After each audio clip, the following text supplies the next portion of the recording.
Welcome to 99 today. ఎర్రచందనం ఎన్కౌంటర్తో శేషాచలం ఎరుపెక్కింది. శేషాచలంలో జరిగింది నిజంగానే ఎన్కౌంటరేనా? ఒకవేళ ఎన్కౌంటర్ కాకపోతే ప్రభుత్వం ఎందుకింత దారుణానికి ఒడికట్టింది? ఎర్రచందనానికి ఎందుకింత ప్రాధాన్యత? రెండు రాష్ట్రాల మధ్య చిచ్చుబెడుతున్న ఈ ఎర్రచందనం రాజకీయాలేంటి? ఇదే అంశంపై 99 టుడేలో మనతో మాట్లాడడానికి ఆంధ్రప్రదేశ్ అటవీ శాఖ మంత్రి బొజ్జల గోపాలకృష్ణారెడ్డి గారు మనతో ఉన్నారు. గోపాలకృష్ణారెడ్డి గారు, శేషాచలం అడవుల్లో జరిగిన ఎన్కౌంటర్ 20 మంది ఎర్రచందనం కూలీలు హతమయ్యారు.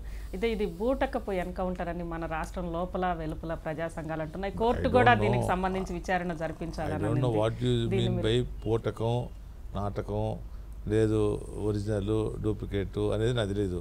బట్ వాస్తవంగా వాళ్ళు వచ్చింది టూరిజం పనిగా రాలా, వాళ్ళు లేదు గుండు కుట్టుకుని రాలా, వాళ్ళు గడ్డి కోసుకొని రాలా, అడవులు లేకపోయారు. అడవులు లేకపోవడం తప్పు, అడవులు లేకపోవడం నేరం అని ముందుగా డిక్లేర్ చేశారు. అడవులు రావద్దని చెప్పారు. ఎర్రచందనం రేట్లు విపరీతంగా పోయినాయి. వాళ్ళు వచ్చింది ఎర్రచందనం కొట్టడానికి వచ్చారని అందరూ తెలుసు. వాళ్ళు కూలిపోయిన రాత్రి వస్తారా? వాళ్ళు వచ్చింది ఎర్రచందనం కొట్టడానికి వచ్చారని తెలుసు, స్మగ్లర్స్ అని తెలుసు. వాళ్ళని కూలీళ్ళనో లేదు వాళ్ళు ఏదో వేరే పనికి వచ్చారనో, అంతర్రాష్ట్ర బార్డర్ ఇష్యూనో అది లెక్క పెడితే ఎట్లా అవుతుంది?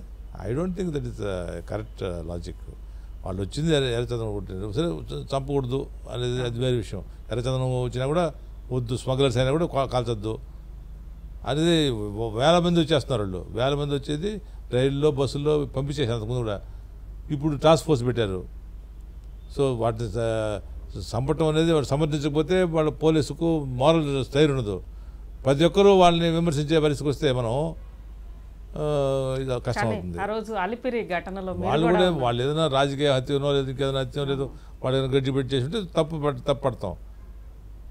వాళ్ళు జాతి సంపదను కాపాడాలని వచ్చారు. వాళ్ళు టాస్క్ ఫోర్స్ పెట్టారు, వాళ్ళకి తుపాకులు ఇచ్చినాము, వాళ్ళని ముందు పెట్టినాము, కావులు పెట్టినాము, ఎవరు రావద్దని చెప్పినాము. కొట్టుకోకపోతే మాట్లాడుతుంది అన్నింటి తిడతా ఉంటాయి. మనం పోలీసులు కొడితే మానవ హక్కుల సంఘం రాకపోతే ఇప్పుడు మాత్రం మాట్లాడతాం. అది రెండు మనం కదా. గతంలో అలిపిరి సంఘటన జరిగింది. ఆ రోజు మీరు కూడా తీవ్రంగా గాయపడ్డారు. దాదాపు 4-5 ఏళ్ళు మీరు కోలుకోలేని పరిస్థితి. అలాంటి సమయంలో కూడా చట్ట ప్రకారమే వాళ్ళని అరెస్ట్ చేయడం, ఈరోజు వాళ్ళకి శిక్ష విధించడం ఉంది. అలాంటిది కూలీల మీద ఎందుకు ఇలాంటి? ఇప్పుడు కూడా చట్ట ప్రకారమే చేశారు, చట్టం తప్పి చేశారని నేను అనుకోవట్లేదమ్మా. అది వెరిఫై చేస్తాం, నిదానంగా వస్తుంది. మొన్న అయింది ఇది, ఇంకా 2-3 రోజులు మొత్తం బయట వస్తుంది. అది తప్పులేదు. కానీ వాళ్ళు ఏదో దేశభక్తులైనట్టు, వాళ్ళకి ఎక్స్గ్రేస్ చేయాల్సినట్టు భావించడం వీరప్పన్న ఉన్నాడు కదా, ఆయన కూడా ఇవ్వాలి, ఆయన కుటుంబాన్ని కూడా దండగా ఇచ్చుకోవాలా. అది మాత్రం తమిళనాడు గవర్నమెంట్ మళ్ళీ మాత్రం ఇస్తారు.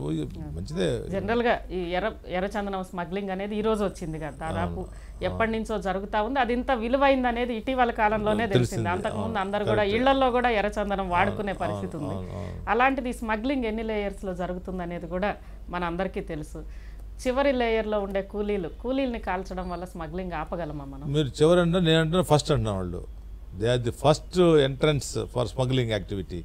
వాళ్ళు దాన్ని కట్ చేసి ఇస్తా అన్నారు కాబట్టి స్మగ్లింగ్ జరుగుతూ ఉంది. వాళ్ళకు ఎన్ని లక్షలు వస్తుందో, వాళ్ళకి ఎన్ని కోట్లు వస్తుందో ఆ ఫైనల్గా ఉండే వాళ్ళకి, వాళ్ళు ఎక్స్పోర్ట్ చేసే వాళ్ళకి. సో వీళ్ళు ఫ్రంట్ లైనర్స్ తప్ప they are not back liners, they are front liners. But వాళ్ళ ద్వారా ఇప్పుడు కొన్ని విషయాలు కూడా తెలుస్తున్నాయి.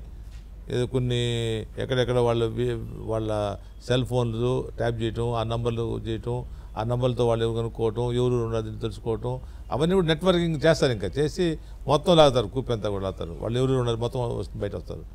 ఎంత పెద్దవాళ్ళైనా వదిలిపెట్టే ప్రసక్తి లేదు. చిన్నవాళ్ళు 100 చంపారు, పెద్దవాళ్ళు వదిలేశారు అని ఒకటే రద్దు చేస్తారు. పెద్దవాళ్ళు రద్దు చేసే వదిలే ప్రశ్న లేదు. వాళ్ళు ఎంత పెద్దవాళ్ళైనా వదిలిపెట్టే ప్రశ్న లేదు. అయితే రాజకీయంగా వాళ్ళు they are questioning authority of the mighty governments. జాతీయ ప్రజాస్వామ్యంలో విలువైనటువంటి గవర్నమెంట్ని క్వశ్చన్ చేస్తున్నారు. వాళ్ళు మీరేం చేస్తారు, మీ వల్ల ఏమవుతుంది అనేటట్టు బిహేవ్ చేస్తున్నారు. సైట్ తీసుకుపోతున్నారు, కోర్టుకు పోతున్నారు, తిరిగి ఆ ఎలా జరగకుండా చేసేటువంటి పద్ధతి అవలంబిస్తున్నారు వాళ్ళు. రాష్ట్ర ప్రభుత్వం, ఆంధ్రప్రదేశ్ ప్రభుత్వం ఎర్రచందనానికి ఎందుకు ఇంత ప్రాధాన్యత ఇస్తుంది? దొరికేది ఇక్కడ వెంకటాచలం కొండల్లో, శేషాచలం కొండల్లో దొరుకుతున్నది. అది ఇంకెక్కడ దొరకటం లేదు. ఒక ఆంధ్రప్రదేశ్లోనే ప్రపంచంలో ఎక్కడ దొరకని సంపద ఇక్కడ ఉన్నది. దాన్ని అది విలువ కూడా విపరీతంగా ఉన్నది. అది చైనా వాళ్ళు కాదు, ఎందుకు వాడుతున్నారు అనేది ఇంకా పూర్తిగా పచ్చగట్టు లేకుండా పోతున్నాం. ఒక్కొక్కరు ఒక రకంగా చెప్తున్నారు.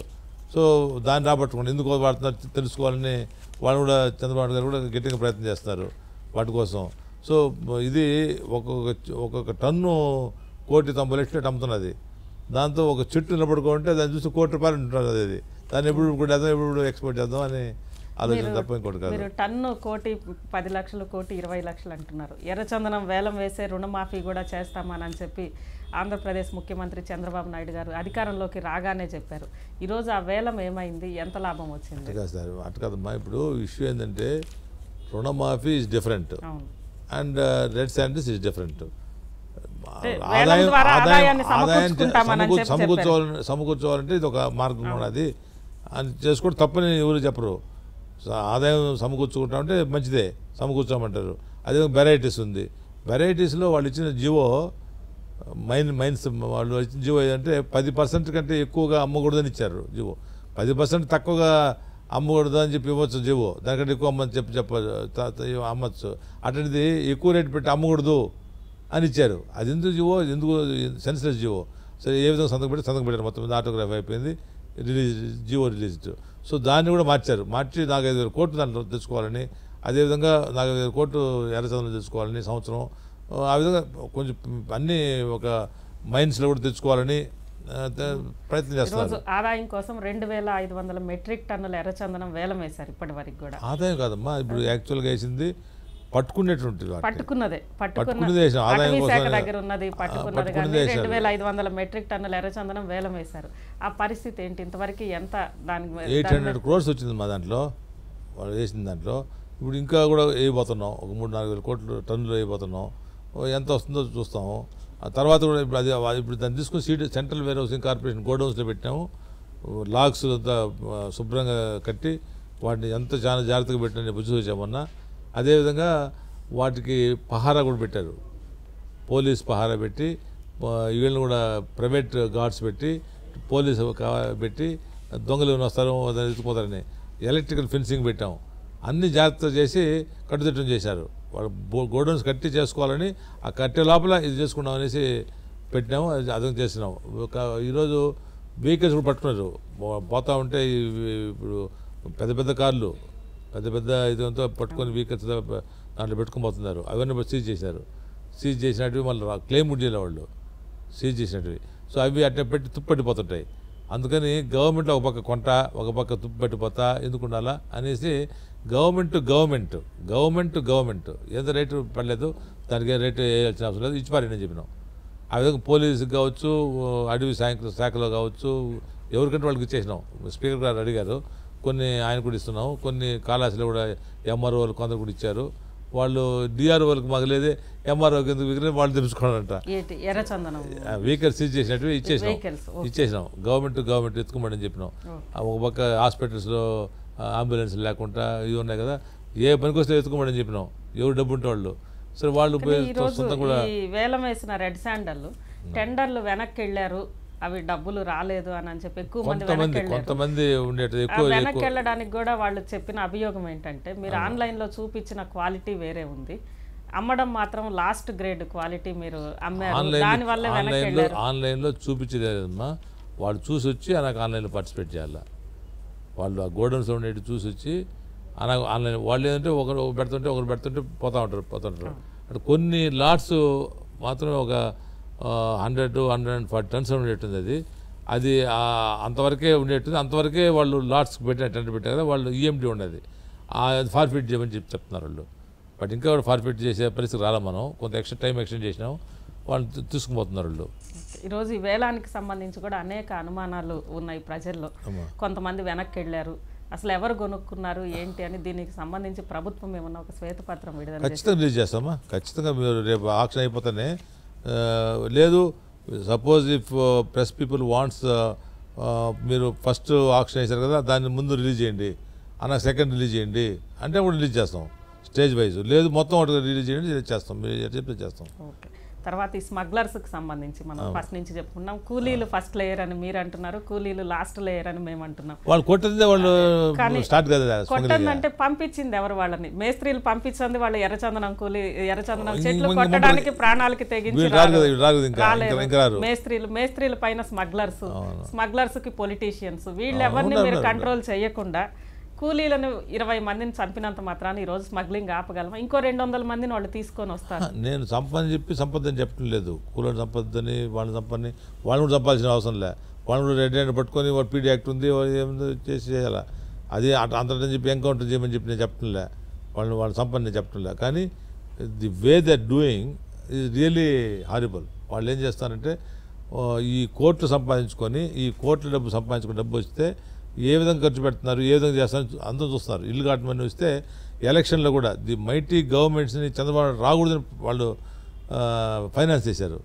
ఆయన వస్తే జరగదని ఇది ఆట కట్ట అవుతుందనేసి.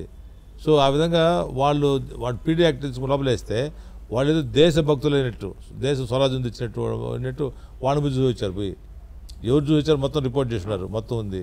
సో అది ఇవన్నీ ఉన్నాయి. So nexus between political party and smugglers అని మీరు ఉన్నది, అంటున్నారు. ఉన్నది. ఖచ్చితంగా ఉందనేది అందరికీ తెలుసు. అందరికీ తెలుసు. మీరు నాలుగు చెప్పింది మాకు జిల్లాల్లో తెలుసు. ఉన్న ప్రజలందరికీ కూడా అందరికీ తెలుసు. తెలుసు, అవును. కానీ అందులో టీడీపీ అధికార పార్టీకి చెందిన వాళ్ళు లేరా? రెడ్డి నారాయణ, మహేష్ నాయుడు వీళ్ళందరూ కూడా జైల్లో ఎవరున్నా ఎంత పెద్దవాళ్ళైనా ఏ పార్టీ అయినా క్షమించే ప్రశ్న లేదని చెప్తున్నాం. వాళ్ళు కానీ if they want to continue in that line absolutely no problem. They have to face the consequences. తెలుగుదేశానికి సంబంధించిన వాళ్ళు ఉన్నా కానీ మీరు అది ఇదే అదే చట్టం వాళ్ళకు చట్టం ఇంకో చట్టం లేదా? ఎవరికైనా ఒక చట్టమే. కానీ ఈరోజు ఈ టీడీపీకి సంబంధించిన వాళ్ళు ఆల్రెడీ జైల్లో ఉన్నారు ఇద్దరు. అదేవిధంగా మిగిలిన వాళ్ళు కూడా స్మగ్లర్స్ ఏ పార్టీకి సంబంధించిన వాళ్ళైనా మనం జైళ్లలో పెడుతున్నాం. పీడీ యాక్ట్ అని మీరే అన్నారు. ఈరోజు కూలీలు చందనం కొట్టడానికి వచ్చిన కూలీలను అయితే మనం స్పాట్లో చంపగలిగాము. కానీ ఈ స్మగ్లర్స్ పీడీ యాక్ట్ మీద వెళ్తే 3 నెలల్లో బెయిల్ తీసుకొని బయటకు వస్తున్నారు. వాళ్ళ యాక్టివిటీస్ వాళ్ళు కొనసాగించుకుంటున్నారు. మరి ఈ చట్టాలను ఏమన్నా పటిష్టంగా చేయడానికి ప్రభుత్వం ప్రయత్నం చేస్తుంది? ఖచ్చితంగా ఏమైనా చట్టాలు లొసుగులు ఉంటే ఆ లొసుగుల్ని లేకుండా చేసి పటిష్టమైన చట్టం తీసుకోవాల్సిన అవసరం ఉంది పటిష్టంగా. ఎందుకంటే పీడీ యాక్ట్లో కూడా వాళ్ళు బెయిల్ తీసుకొని వచ్చేస్తున్నారు. ఇప్పుడు అవన్నీ కూడా రివ్యూ చేసి చేయాల్సిన అవసరం ఉంది. అంటే ఎటువంటి సందేహం లేదు, ఖచ్చితంగా చేస్తామమ్మా. ఈరోజు మహారాష్ట్రలో మనం చూసాము. మహారాష్ట్రలో మాఫియా ఉంది, మహారాష్ట్రలో ఎలా జరిగిందనేది చూసాం. దానికోసం మహారాష్ట్ర ప్రభుత్వం ఒక ప్రత్యేక చట్టం చేసింది, మహారాష్ట్ర మాకాన్ అని చెప్పి, యాంటీ ఆర్గనైజ్డ్ క్రైమ్కి వ్యతిరేకంగా చేసింది. అలాంటి చట్టం ఏమన్నా ఎర్రచందనం మీద మీరు తీసుకొచ్చే మహారాష్ట్ర చట్టం తెప్పించుకొని చూసి మహారాష్ట్రకు పంపించి మేము తెప్పి చూసి స్ట్రింజెంట్ చట్టాలు కావాలని ప్రయత్నం చేస్తున్నాం. అది తప్పకుండా చేస్తాము. తర్వాత ఈరోజు కూలీలను చంపాము, అసలు వాళ్ళు మాత్రం తప్పించుకున్నారు ఈ వారం రోజుల్లోనే అనేది బాగా ఉంది. ఇప్పుడు కూలీలని మీరు అంటున్నారు, నేను అంటున్నాను ఫ్రంట్ లైన్ స్మగ్లర్స్ వాళ్ళేనో అంటున్నాం. రాత్రులు పొగులు వస్తారు కూలీలకి, సేద్యం కూలీలు వచ్చిన కూలి పనికి వస్తే వీళ్ళు వచ్చింది చెరుకు తోట కొట్టినట్టు కొట్టేస్తారమ్మా. ఇది రెడ్ శాండర్స్ని ఎంతకు అమ్ముతున్నారు వాళ్ళు ఎన్ని లక్షలు మాట్లాడుకుంటారు నాకు తెలియదు. కానీ వాళ్ళు విపరీతంగా కొట్టేస్తున్నారు. అది ఇది ఎలక్షన్ అప్పుడు ముందుకు చెప్పిన మాట చెప్తున్నా. నేను నమ్మను. అప్పుడు చెరుకు తోట కొట్టినట్టు కొట్టేస్తారన్నాడు. ఏందా అనుకున్నా, అరమోళ్ళ కూరలు వచ్చి చెరుకు తోట కొట్టినట్టు కొట్టేస్తారు అని నేను చెప్తున్నారు స్మగ్లర్స్ని. వీరప్పన్ శిష్యులుగా ఉన్నారు వీళ్ళు. మొత్తం కూడా వీరప్పన్ డబ్బులు ఇస్తే కొట్టడం నేర్చుకున్నారని మనం అంటాం. Okay, what ever it is, what is the connection between Veerappan and this people అనేది కూడా it has to be analysed, ప్రాపర్గా స్టడీ చేసి వాళ్ళు ఎవరైతే వీరప్పన్కు సంబంధించిన వాళ్ళు ఉన్నారో లేదు ఎవరున్నారో అన్నీ కూడా బయట వచ్చేటట్టు ఆ ఫోన్ నెంబర్లు దొరికినాయి, ఎవరనేది తెలుస్తున్నది. అవన్నీ కూడా బ్యాక్ ట్రాక్ చేసి పెద్దవాళ్ళని వదిలిపెట్టే ప్రసక్తి లేదు. వాళ్ళు కూడా దీనికి సంబంధించి ఈరోజు తమిళ కూలీల్ని చంపారు అని చెప్పి తమిళనాడులో పెద్ద ఎత్తున ఉద్యమాలు రాజకీయాలకు అతీతంగా వస్తూ ఉన్నాయి. ఇలాంటి చర్యలు తీసుకునే ముందు అడవిలో కనిపిస్తే కాల్ చేస్తాం స్మగ్లర్స్ అని మనం టాస్క్ ఫోర్స్ నుంచి ఒక హెచ్చరికలు జారీ చేసే ముందు తమిళ ప్రభుత్వంతో చర్చలు జరిపే ప్రయత్నం ఎందుకు చేయలేదు? చర్చలు జరిపినామని చెప్పి కాంతారావు గారు చెప్పారమ్మా. ఆల్రెడీ మీరు వస్తున్నారు రావద్దని చెప్పేసి ఆడకు పోయే సెన్సిటైజ్ కూడా చేశారు. ఏ ఊర్లో తిరునెల్వేలిలో లేదు తిరువణామలలో లేదు వెల్లులో నుంచి వస్తూ ఉంటే వాళ్ళు అక్కడ పోయి చెప్పినారు. వాళ్ళు ఏమని రానిబాకండి, రావద్దండి, వస్తే మీరు అది అడవుల్లో కాల్చితే ఎన్కౌంటర్ చేస్తే మళ్ళీ ఇది అవుతుంది, ప్రాణాలు పోతాయని చెప్పేసి చెప్పారంట. ముందుగానే చెప్పాను. వాళ్ళు అప్పుడే చర్యలు తీసుకోకుండా కొట్టుకున్నారని గమ్మునుండి వేస్తే ఇప్పుడు చేయడం తప్పు. ఈరోజు వీరప్పన్కి సంబంధించి మనం చూస్తే ఆ రోజు తమిళనాడు కర్ణాటక 2 ప్రభుత్వాలు కూడా కలిసి జాయింట్ ఆపరేషన్స్ చేశాయి వీరప్పన్ని అంతమంది. కర్ణాటక తమిళనాడు. ఈరోజు ఇక్కడ చూస్తే ఆంధ్రప్రదేశ్లో ఎర్రచందనం కూలీలు అంతకంటే కూడా ఇది పెద్ద స్మగ్లింగ్ అనేది మనం ఫస్ట్ నుంచి అనుకుంటున్నాం. అటువంటిప్పుడు ప్రభుత్వం నుంచి ప్రభుత్వం వైపు ముఖ్యమంత్రుల మధ్యలో చర్చలు జరిపుంటే ఈరోజు ఈ జాతి అనేది వచ్చి ఉండేది కాదు కదా. ఎందుకంటే తమిళ్లు మనం కూడా చాలా అన్నదమ్ముల్లాగా ఇప్పటి వరకు ఉన్నాము. ఇప్పుడు ఆ స్పీసీస్ రెడ్ శాండిల్స్ అనేది ఉండేది ఇక్కడే. అవును. ఆ సైటిస్ అనేటువంటి ఆర్గనైజేషను జెనీవాలో ఉంది. వాళ్ళు ఏం చెప్తున్నారంటే మీరు అది అంతరించిపోయేటువంటి స్పీసీస్, అది ఎండేంజర్డ్ స్పీసీస్, దాన్ని మీరు కాపాడాల్సిన బాధ్యత మీకుంది, దాన్ని కాపాడలేకపోతున్నారు, వైఫల్యం చెప్తున్నది అని అనేక సార్లు వార్న్ చేస్తున్నారు. అది కూడా ఉంది. సో ఇప్పుడు కర్ణాటకనే కాదు, ఇది ఎవరు దొంగతనం చేసినా క్షమించాలి నేరం. ఇది కర్ణాటక వాళ్ళు మాత్రమే ప్రభుత్వంతో వేరే పని అయితే ఒకడు ఆ తమిళనాడు కర్ణాటక పక్క పోతున్నాడు, ఈడు పక్క పోతున్నాడు కాబట్టి పట్టుకోవడానికి కోసం మాట్లాడతారు. ఇది అట్ట కాదు, ఇది ఉండేది ఒక చోటనే, ప్రపంచం అంతా చూస్తున్నది విలువైన ఎర్రచందనం అనేసి. సో అందుకని జాగ్రత్తగా ఉండాలి, మనం ఇంకా జాగ్రత్తగా ఉండాలి. ఈరోజు జెనీవా నుంచి ఒక సంస్థ చెప్పింది ఎర్రచందనం అనేది చాలా అరుదైనది, దాన్ని కాపాడాల్సిన బాధ్యత ఉంది అని చెప్పి మీరు అంటున్నారు. ఎర్రచందనాన్ని మొక్కల్ని తనఖా పెట్టైనా కానీ ప్రభుత్వానికి ఆదాయం తీసుకొస్తామని చెప్పి గతంలో చంద్రబాబు నాయుడు గారు చెప్పారు. ఇది కేంద్రం కూడా అబ్జెక్షన్ చేసింది, ఎందుకంటే అటవీ చట్టాలకి విరుద్ధమని. దాన్ని ఎలా అలాంటి నిర్ణయాన్ని మీరు తీసుకుంటారు? మారడం కాదు, లేదు లేదు, అంటే తనఖా పెట్టడం అనేది అటవీ చట్టానికి విరుద్ధం కదా. ఖచ్చితంగా మార్చి ఈరోజు వేలం కూడా విరుద్ధమే. ఏదైనా చట్ట ప్రకారమే పోతాం తప్ప అవసరం చట్టాన్ని మార్చుకుంటాం, చట్టం మార్చుకుంటే బాధలేదు. అంటే ఎర్రచందనానికి మినహాయింపు కోరుతారు అట్లని కాదమ్మా. ఇప్పుడు వాట్ ఎవర్ ఇట్ ఈస్, వాళ్ళు పర్మిషన్ ఇచ్చారు, ఆక్షన్ వేసినాము, రేపు కూడా కొట్టుకోమని చెప్తే కొట్టుకొని అమ్ముతాము, లేదు కొట్టదంటే కొట్టము. మేము we don't want to encourage smuggling or we don't want to do smuggling. ఈరోజు తమిళనాడు ప్రభుత్వానికి కేంద్రానికి రెండింటికి కూడా ఈ ఎన్కౌంటర్ వల్ల వివరణ ఇచ్చుకునే పరిస్థితి రాలేదు ఆంధ్రప్రదేశ్కి. పరిస్థితి అంటే ఇప్పుడు కాపాడాల్సిన పరిస్థితి ఒక పక్క చెప్తున్నారు, కాపాడే దాంట్లో కొంత ఎక్సెస్ బేరా లేదు ఇది బేరా అనేది డిస్కషన్ ఉన్నది. డిస్కషన్ దానికి తప్పే ఉంది.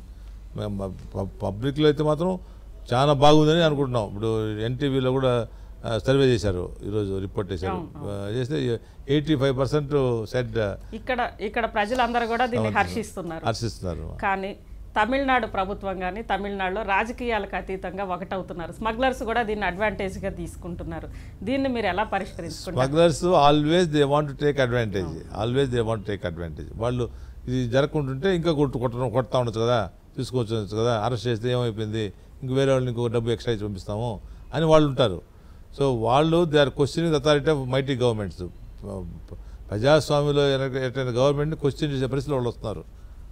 వాళ్ళు అంత లెవెల్లో పోతున్నారు, మీకు తెలియదు. కానీ వాళ్ళు ప్రభుత్వం ఎక్స్పోర్ట్ చేయకూడదు అని కూడా పోతున్నారు. వాళ్ళు చేస్తే వాళ్ళ పని తెప్పోతుంది, స్మగ్లింగ్ చేసానులే. ప్రభుత్వం చేస్తుంటే ఇంకా వాళ్ళు ఏం చేస్తారు? సో చంద్రబాబు గారు ఏమంటే ఆ డబ్బులు 10 పైసా కూడా ఖజానాకి రావాలా, అనగా డ్వాక్రా అప్పులు తెస్తామో, లేదు రైతుల అప్పులు తెస్తామో, ఎవరు అప్పులు తెస్తామో, లోటు బడ్జెట్ ఉంటుందో అది వేరే విషయం. గవర్నమెంట్ ఆఫ్ ఇండియా నుంచి ఎంత తెస్తాం, వీళ్ళ నుంచి ఎంత తెస్తామో, మీద ట్యాక్స్ ఎంత కడతాం అనేది తర్వాత విషయం. కానీ మొత్తం మీద ఖజానా పడాలా, ప్రజలు కూడా అదే కోరుకుంటున్నారు. ప్రజలు కూడా కోరుకునేది జాతి సంపదని కాపాడండి, ఎంత డబ్బైనా ఖర్చు పడలేదు మీరు అనేటువంటి పట్టుదలతో వాళ్ళు ఉన్నారు. ప్రజలు అదే కోరుకుంటున్నారు, మీరు అదే చెప్తున్నారు. ఈ మధ్య కాలంలో ఒక చిన్న ఎగ్జాంపుల్ చెప్తాను. ఎర్రచందనం దుంగలతోటి లారీ బయలుదేరింది, ఏర్పేడు దగ్గరకు వచ్చింది, ఏర్పేడు చెక్ పోస్ట్లో పట్టుకున్నారు. అక్కడ దాన్ని విడుదల చేయమని అధికారుల నుంచి ఫోన్ పోయింది. అక్కడి నుంచి అదే లారీని విజయవాడ దగ్గర పట్టుకున్నారు, అక్కడ విడుదల చేయమని ఫోన్ పోయింది. ఇలా అధికారుల నుంచి ఇలాంటి ఉత్తర్వులు వస్తే వాళ్ళు చెప్పడం మాకు ప్రభుత్వ పెద్దల నుంచి వచ్చిందని వాళ్ళు చెప్తున్నారు. ఎలా కాపాడుతారు? ఎవరు అనేది తెలిస్తే సస్పెండ్ చేస్తాం వాళ్ళని, వాళ్ళు పెట్టే ప్రశ్నే లేదు. నాకైతే నా నోటీస్ రాలా. వాళ్ళు ఏం చేశారంటే కాళహస్తిలో ఒక లారీ పట్టుకొని ఆడ పెడితే వాళ్ళు వెనకన డోర్స్ ఓపెన్ చేసి స్మగ్లర్స్ తీసుకెళ్ళిపోయారంట. తీసుకెళ్ళిపోతే వాళ్ళు ఏడన్నా ఉంటే పట్టుకున్నారు, మళ్ళీ పట్టుకుని అది చెక్ చేశారు. ఆ విధంగా చేశారు. దాని తర్వాత రూల్ మార్చినాం. ఏమని వాళ్ళు అంతకుముందు ఏమైందంటే రేపు పిల్లలతో కోర్టులో ప్రజెంట్ చేసి తీసుకున్నామని ఉన్నారు. వీళ్ళు తీసుకెళ్ళిపోయారు. అది మార్చేసి ఇప్పుడు మేము ఏం చేసామంటే లేదు, అన్నీ ఎక్కడ పట్టుకున్నామో తిరుపతిలో తీసుకొని పెట్టేయండి, యాడ్లో ఆడ గార్డు ఉంటుంది, ఆ విధంగా చేసి కోర్టులో కాబట్టి మీరు ఇది అవసరం లేదు, సరుకు ప్రొడ్యూస్ చేయాల్సిన అవసరం లేదు అని చెప్పినాం.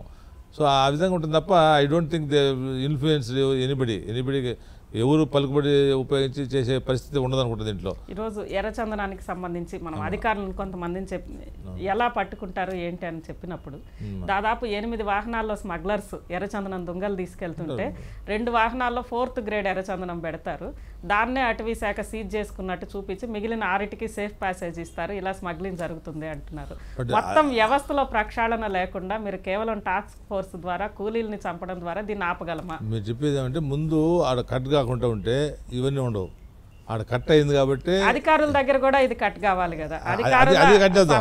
అది వేరు. అంత మాత్రాన వీళ్ళు వదిలేమని చెప్పి మీరు చెప్పరు. ఇది గట్టిగా పట్టుకోవాలా, అది గట్టిగా పట్టుకోవాలి, అన్ని గట్టిగా పట్టుకోవాలి, అన్ని చోట్ల గట్టిగా పట్టుకోవాలా. అయితే మనుషులతో చేసే పని ఇది, మనుషులతో చేసే పని కాబట్టి కొంత మీరు చెప్పిన పిల్ఫరేజ్లు ఉండొచ్చు. సో అది మొత్తం మీద వీళ్ళు ఇక్కడి నుంచి ట్రాన్స్పోర్ట్ చేసేటప్పుడు ఆ వెహికల్స్ కూడా సీజ్ చేస్తున్నాం. మేము all said and done we are seizing only certain percentage of produce. మిగతా పోతున్నాం కదా, ఓకే 60%, 70%, 80% పోయి ఉంటుంది. 90%, 10% పట్టుకుంటాం. 10% 10,000 టన్నులు ఉన్నది, 5,000 కోట్లు వస్తున్నది. మిగతా ఎంత పడినది? 10 ఏళ్ళు ఎట్టు పోయింది? పట్టుకునే ఎవరు వదిలేసారు? 9 ఏళ్ళు కూడా పోయింది. అంతకుముందు పంపలేదు మా విధంగా. తర్వాత ఈ 10 సంవత్సరాలు ఘోరంగా జరిగింది. ఇప్పుడు పట్టుకుంటున్నారు. ఇప్పుడు ఇమ్మీడియట్ తెలుస్తుంది. ఇమీడియట్గా 10 ఏళ్లలో పట్టుకోనింది ఇప్పుడు పట్టుకుంటున్నారు. మీ అంచనా ప్రకారం ఈ 10 ఏళ్లలోనే 50,000 కోట్లు తరలిపోయింది పక్క రాష్ట్రానికని మీరు చెప్తున్నారు. 50,000 కోట్ల ఎర్రచందనం 50,000 కోట్లు అని చెప్పలా, బట్ 10,000 కోట్లు దొరికింది. 50,000 కోట్లని నిన్న ప్రెస్ కాన్ఫరెన్స్ లో ఇప్పటి వరకు రాష్ట్ర సరిహద్దులు దాటి ఇప్పటి వరకు జరిగిన స్మగ్లింగ్ ఈ 10% పట్టుకుంటారు, 90% పోయింటుంది. 50,000 కోట్లు సరిహద్దులు దాటి వెళ్ళింది అంటారు. ఆ 50,000 కోట్లు అనేది మన రాష్ట్రానికి ఉంటే ఎన్నో పథకాలు కానీ ఇక నుంచి కూడా అంతే ఆదాయం వచ్చే అవకాశం ఉందనేది మీ అంచనా ఎర్రచందనం మీద. దీనికి సంబంధించి ఏమన్నా ఒక ప్రత్యేకమైన పాలసీ రూపొందిస్తున్నారా ప్రభుత్వం నుంచి ఎర్రచందనానికి సంబంధించి? ఎందుకంటే ఈరోజు మనకు ఒక పెద్ద ఆదాయ వనరుగా ఇది కనిపిస్తుంది. ఒక పాలసీ ఏంటంటే అమ్మా, ఇప్పుడు దాదాపు 1 కోటి చెట్లు ఉన్నాయి, టెక్నాలజీని ఉపయోగించుకోవాలి. ఈ శేషాచలం కొండల చుట్టూ ఒక కందకం వేస్తున్నాం, ఒక ట్రెంచ్ మధ్య వేసి కొన్ని కోట్లు, ఒక 60-70 కోట్లు అవుతుంది తవ్వేసి ఒకటే ఎంట్రన్స్ పెట్టిపోతున్నాం. 1-2 ఎంట్రన్స్లు ఉంటాయి. ఆ దాంట్లో ఆఫీషియల్స్ ఉండిపోతారు, అందరూ దాంట్లో నుంచి పోవాలా. అంటే అడవి చుట్టూ శేషాచలం దాదాపు 4 రాష్ట్రాలకి శేషాచలం అడవుల్లో 4 రాష్ట్రాలు ఒకే రాష్ట్రం ఒకే రాష్ట్రంలో కానీ 4 రాష్ట్రాలు అటు నల్లమలతో కలిసి ఉంది శేషాచలం అడవులు, అటు కర్ణాటక అడవులతో కలిసి ఉంది. వీటన్నిటికీ చుట్టూ మీకు కందకం అవ్వడం అనేది సాధ్యమంటారా? ఒక 5,000 హెక్టార్లో ఉండేటువంటి శేషాచలం కొండల్లో మీరు చెప్పిన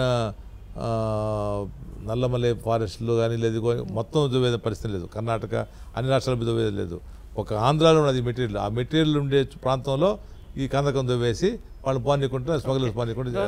అటవీ శాఖ మంత్రిగా ఎర్రచందనం ఒక ఆదాయ వనరుగా మలుచుకోవాలనేది రాష్ట్ర ప్రభుత్వం భావిస్తోంది. కేంద్ర అటవీ చట్టాలు ఎర్రచందనం కొట్టడం కానీ ఆదాయ వనరుగా మలుచుకోవడాన్ని కేంద్ర అటవీ శాఖ చట్టాలకి విరుద్ధంగా ఉంది. దీన్ని ఎలా మీరు పరిష్కరించారు? మేము మొదట చెప్పాము, మీరు అడిగారు చట్టాలు మార్చుకుంటాం లేదా చట్టాల ప్రకారం పోతాము. చట్ట ప్రకారం పోతే దీన్ని చట్టం మార్చేస్తాము అంటుంటే అంటే కేంద్రానికి సిఫార్సు చేస్తారంటే ఏదో చేస్తారు. చట్టం మారితే చట్ట ప్రకారం కేంద్ర గ్రీన్ కోర్ లో మీరు సభ్యులుగా ఉన్నారు కదా. గ్రీన్ కోర్కి దీనికి సంబంధం లేదు. యాక్చువల్గా ఎండేంజర్డ్ స్పీసీస్ అని బ్యాన్ చేశారు. ఎండేంజర్డ్ స్పీసీస్ కాదు ఇది, మనం పునరుత్పత్తి చేయొచ్చు. ఇది ఒక చెట్టు కొడితే 6 పిలకలు వస్తాయి దాంట్లో. అదేవిధంగా దానికి రీసెర్చ్ సెంటర్స్ ఉన్నాయి. అది జస్టిఫై చేస్తే వాళ్ళు ఒప్పుకుంటారు దాన్ని. చివరిగా చెప్పండి, ఈరోజు కూలీలకు సంబంధించి ఎంత వివాదం స్మగ్లర్స్ కి సంబంధించి ఎంత వివాదం రేగుతుందో మనం చూస్తున్నాం. మరో 150 మంది ఇంకా అదుపులో తీసుకున్నామన్నారు. తప్పించుకున్న ఒకళ్ళిద్దరు స్మగ్లర్స్ తమిళనాడు పోయి అక్కడ మీడియాతో చెప్తా ఉన్నారు, మమ్మల్ని బస్సులో పుత్తూరు నగరం మధ్య బస్సులో 7గురిని పట్టుకొని వెళ్ళారు, మిగిలిన వాళ్ళని కూడా ఇలానే పట్టుకొని వెళ్ళారు, పట్టుకొని కాల్చి చంపారని వాళ్ళు చెప్తున్నారు. ఎన్కౌంటర్ అనేది పోలీసులు చెప్తా ఉన్నారు. ఇటు తమిళనాడు ప్రభుత్వము, ఇక్కడ మన రాష్ట్రంలో ప్రతిపక్షాలు హైకోర్టులతో సహా దీని మీద సీరియస్ అవుతున్నాయి, విచారణకి డిమాండ్ చేస్తున్నాయి. CBI already magistrate enquiry order చేసి ఉంటారు. మామూలుగా ఎవ్రీ డెత్ సిట్టింగ్ జడ్జి మీదతో కూడా విచారణ జరిపించాలి. అది మీరు కూడా దానికి అంగీకరిస్తారా? అంగీకరించేది కాదు. ముందు రిపోర్ట్ అనండి. ఆ రిపోర్ట్ బాగాలేదని చెప్పేదానికి ముందు రిపోర్ట్ అవ్వాలి కదా. ఈరోజు అక్కడ సర్కమ్స్టెన్షియల్ ఎవిడెన్సెస్ అంటాం మనం. ఆ దొంగలు ఫారెస్ట్ మార్క్ చేసిన దొంగలు ఉన్నాయి, గొడ్డళ్ళు కూడా తుప్పుబట్టిన గొడ్డళ్ళు అక్కడ ఉన్నాయి. కాబట్టి పట్టుకొని చంపారు అని అనేది ఖచ్చితంగా అక్కడ ఉండే చుట్టూ చూసిన వాళ్ళందరూ కూడా అంటున్నారు. పట్టుకొని చంపారని కాదు, నాకు తెలిసి వాళ్ళు 300 మంది 400 మంది వచ్చారంట ఒకసారిగా. ఆ చీకట్లో కెమెరాస్లో దొరికినారు. వీళ్ళు పోయి ఉన్నారు. పోతే అది ఎన్కౌంటర్ జరిగి ఉన్నది. వాళ్ళు రాళ్ళతో కొట్టారు, వీళ్ళు చేతితో కొట్టారు, వాళ్ళు కొట్టలు చంపేస్తారు, భయపడ్డారు, మొత్తం మీద జరిగింది. సో ఆ దీంట్లో జరిగింది స్మగ్లర్స్కే పోలీసు జరిగింది తప్ప ఎవరు కూడా ఇది అంతర్రాష్ట్ర వివాదం అని చెప్పట్లా. లేదు వాళ్ళు గుండు కొట్టుకొని పోతే వాళ్ళు చేశారని చెప్పలా, వాళ్ళు టూరిస్ట్కి వస్తే చేశారని చెప్పలా. వాళ్ళు అడవిలో ఉండి అడవిలో కొడతా ఉంటే పట్టుకున్నారు, వాళ్ళు కాల్ చేశారని మాట్లాడతారు తప్ప ఇంకోటి కాదు. So even critics are not criticizing, they are not smugglers, they are smugglers only. స్మగ్లర్స్కు పోలీసుకు జరిగిన యుద్ధం, దాంట్లో మీరు స్మగ్లర్స్ సపోర్ట్ చేస్తారా, వీళ్ళు సపోర్ట్ చేస్తారా, పోలీసు సపోర్ట్ చేస్తారా అనేది ఉన్నది తప్ప ఇంకోటి కాదు. తర్వాత అడవుల్లో కూడా సీసీ కెమెరాలు పెట్టాలనేది డిమాండ్ పెట్టేశారు ఆల్రెడీ పెట్టారు, ఇంకా కూడా పెట్టేస్తారు. తర్వాత ఈ అసలు దొంగలను ఎప్పుడు బయట పెడతారు? తొందరలో వచ్చేస్తుంది. నిన్నే సెల్ ఫోన్ దొరికినాయి వాళ్ళ చనిపోయిన బాడీస్ పక్కన, దాంట్లో నంబర్స్ ఉన్నాయి, వాళ్ళతో కాంటాక్ట్ చేస్తారు. ఆ దొంగలందరూ కూడా బయట వస్తారు, పెద్ద వాళ్ళంతా బయట వస్తారు. ఈరోజు ఇక పర్సనల్ ఇది చూస్తే గతంలో కూడా మీరు అనేక సార్లు మంత్రిగా పనిచేశారు. ఈరోజు రాష్ట్ర విభజన తర్వాత నవ్యాంధ్రలో అటవీ శాఖ మంత్రిగా పనిచేస్తున్నారు. ఎలా ఉన్నాయి మీ ముందు సవాళ్ళు? ఎలా ఇప్పుడు ఒకటి ఏంటంటే యాక్చువల్గా అటవీ శాఖ పైన చిన్న చూపు ఉండదు, పోర్ట్ఫోలియో చిన్నదనో ఇంకోటనో ఉన్నది. కానీ ఈ రోజు మొత్తం మీ శాఖ చుట్టే జరుగుతా ఉంది. రాష్ట్రాన్ని అప్పుల బాధ నుంచి బయటపడేసేది కూడా మీ శాఖ. దానికని ఎన్ని శాఖ ఈజ్ ఇంపార్టెంట్ శాఖ, ఎన్ని శాఖ మనం ఇంటికి ఎత్తుకుపోయేది లేదు, లేదు ఇంకోటి చిన్న చూపు ఎవరు చూస్తున్నారు? ముఖ్యమంత్రి గారు చూస్తున్నారా? మొదటి నుంచి ఆ విధంగా అన్వాంటెడ్ పోర్ట్ఫోలియో ఉండేది, ఇది ఒక తక్కువ పోర్ట్ఫోలియో ఉండేది, అటువంటిది ఒక ఇంపార్టెంట్ పోర్ట్ఫోలియోగా తయారైంది. ఇది మంచిదే, ఒక మనిషిని బట్టి పోర్ట్ఫోలియోకి ఇంపార్టెన్స్ వస్తుంది అనేది భావన వస్తున్నది ఇప్పుడు కూడా. అంతేగాని పోర్ట్ఫోలియోని బట్టి మనిషికి వచ్చేది కాదు. సో మిమ్మల్ని మీ వల్ల ఈరోజు అటవీ శాఖకి ఇంపార్టెన్స్ వచ్చిందంటారా? అట్లని కాదు నేను చెప్పేది. బట్ ఒకటి అటవీ శాఖ ఇంపార్టెంట్ శాఖేను. అటవీ శాఖ ఏ శాఖ అయినా చేస్తే అటవీ శాఖలో కొన్ని లక్షల హెక్టార్లు ఉన్నాయి పొలాలు, వాటన్నిటిని చేసి అభివృద్ధి చేయాలంటే 1/3 of the land is forest. 25% ఉన్నది, సపరేట్ అయినా కూడా 25% ఉన్నది. అంతకుముందు 27-28 ఉండింది, ఇప్పుడు 25%కి వచ్చిందంట. సో దాన్ని సోషల్ ఫారెస్ట్ ఎంత కలుపుకుంటే 1/3 అవుతుంది. అది డెవలప్ చేస్తే మంచిది. అది ఈరోజు అటవీ భూములు కూడా అనేక మంది వ్యవసాయం చేసుకుంటున్నారు అసైన్డ్ పట్టాల కింద. అవును, వాటన్నిటి మీద ఏదైనా ఒక విధానాన్ని ప్రభుత్వం there is a lot of disputes with regarding to forest. ఏమందంటే ఇంతకుముందు రాష్ట్రంలో ఉండేటువంటి ఫారెస్ట్ పరంబోక్ అని ఉండింది. ఫారెస్ట్ పరంబోక్ అంటే పట్టాలు ఇవ్వచ్చని ఎంఆర్ఓస్ ఇష్యూయింగ్ పట్టాసు. But it went to Supreme Court. Supreme Court said wherever the forest word is there, you have to protect that forest land అని చెప్పారు. సో అది ప్రొటెక్ట్ ఆ విధంగా వీళ్ళిద్దరూ డిస్ప్యూట్ వచ్చింది. ఇది మాది ల్యాండ్ అని వాళ్ళు ఫారెస్ట్ వాళ్ళు, ఫారెస్ట్ ఉంది కాబట్టి సుప్రీం కోర్టు వాళ్ళ మధ్యలో తరాలు వచ్చినాయి. అయితే అది తెలియకుండా ముందుగానే పట్టాలు ఇచ్చున్నాము అంటే వాళ్ళని ప్రొటెక్ట్ చేయాలి కదా. అంటే ఒక ఫారెస్ట్ యాక్ట్లో ఒకటి ఉంది, ఏంది, suppose if ST is cultivating the land as of owner for the last so many years, ఈ షుడ్ బి గివెన్ పట్టాలు ఉన్నది. అదేవిధంగా ఎస్సీస్ దానికంటే 5 సంవత్సరాలు అయితే 10 సంవత్సరాలు వాళ్ళకి ఉన్నది, 10 సంవత్సరాల నుంచి వాళ్ళు చేస్తుంటే వాళ్ళు ఉన్నది. ఆ విధంగా అదేవిధంగా ఎంకరేజ్మెంట్స్ కొంటున్నారు. టౌన్స్లో వచ్చినది ఫారెస్ట్ ల్యాండ్ ఉన్నది, వాళ్ళు గుడిసెలు వేసుకొని పేదవాళ్ళు ఉన్నారు, దానికి ఏం చేయాలా? సో ఇవన్నీ కూడా ఉన్నది. ఇప్పుడు ఒకటేంటంటే ఈ రోజు వరకు ఫారెస్ట్ డిపార్ట్మెంటు ప్రతిదీ రోడ్ వేస్తుంటే వేసేదండి అంటారు, పైప్ వేస్తుంటే వేసేసారు, చెరువు కడితే కాలు దోయేదండి అంటారు. But today government of India is also Prakash Javadekar నిన్న 2 రోజులు ఫారెస్ట్ మినిస్టర్స్ కాన్ఫరెన్స్ పెట్టారు. ఆ కాన్ఫరెన్స్ నేను అబ్జర్వ్ చేసింది, is a man with quick grasping. ఏదైనా చెప్పిన సమస్యలు చెప్తే టక్కని అర్థం చేసుకుంటున్నాడు, టక్కని సొల్యూషన్ ఇస్తున్నాడు, అండ్ వెరీ పాజిటివ్. సో ఆయన చెప్పింది కూడా ఏంటంటే ఎప్పుడో కట్టేసి ఉన్నారు, ఎప్పుడో కాలువలు తోతున్నారు, ఫారెస్ట్ రోడ్ వచ్చి అబ్జెక్ట్ చేసేది అది చేయొద్దండి, కావాల్సింటే పర్మిషన్ ఇస్తాం, వాటికి ఏం చేసుకోం. అదేవిధంగా రోడ్డు ఎస్సీలు ఎస్టీలు అభివృద్ధి పనులకు సంబంధించి ఆటంకం కనిపించకూడదని పాజిటివ్ లైన్లో ఉంటాడు. గవర్నమెంటే అబ్జెక్ట్ చేస్తుంది, ఈ చేత్తో ఫండ్స్ ఇస్తారు, ఆ చేత్తో అబ్జెక్ట్ చేస్తారు. అది ఉండకూడదు, you should go in hand with everybody అని చెప్పారు. సో ఆ విధంగా ప్రభుత్వం కూడా, ఆంధ్ర రాష్ట్ర ప్రభుత్వం కూడా అనుకూలమైనటువంటి వాతావరణంలో పనిచేస్తుంది తప్ప వాళ్ళకు ప్రజలకు వ్యతిరేకంగా పనిచేసే పరిస్థితి లేదు. మీ వ్యక్తిగత జీవితానికి వస్తే ఈరోజు ఏ ఆశయాలతోటి మీరు రాజకీయాల్లోకి ప్రవేశించారు? ఈరోజు మంత్రిగా దానికి అనుగుణంగా పనిచేస్తున్నానని ఏ ఆశయాలు అనేవి లేదు. ఒకసారి మా తండ్రి గారు ఉన్నారు, సరే అక్కడ ఉండే పరిస్థితులు చంద్రబాబు గారు రమ్మన్నారు, మీరు పోటీ చేయండి అన్నారు, పోటీ చేసినాము. వద్దనుకొని వచ్చినాము. రాజకీయాలు ఆడుంటే రాజకీయాలు వస్తాయనేసి ఉన్నాము. హైదరాబాద్కి వచ్చినాము. ఈయన కాదనేసి పొమ్మన్నాడు, పోయినాము. మళ్ళీ 5 సార్లు అయినాము ఎమ్మెల్యేగా. 5 సార్లు మొదటిసారి నిలబడినప్పుడు 5 సార్లు అవుతాను అనుకోవాలా. సో వెదర్ అంటే అనుకోకుండా రావాల్సి వచ్చింది రాజకీయాల్లో. తప్పదు.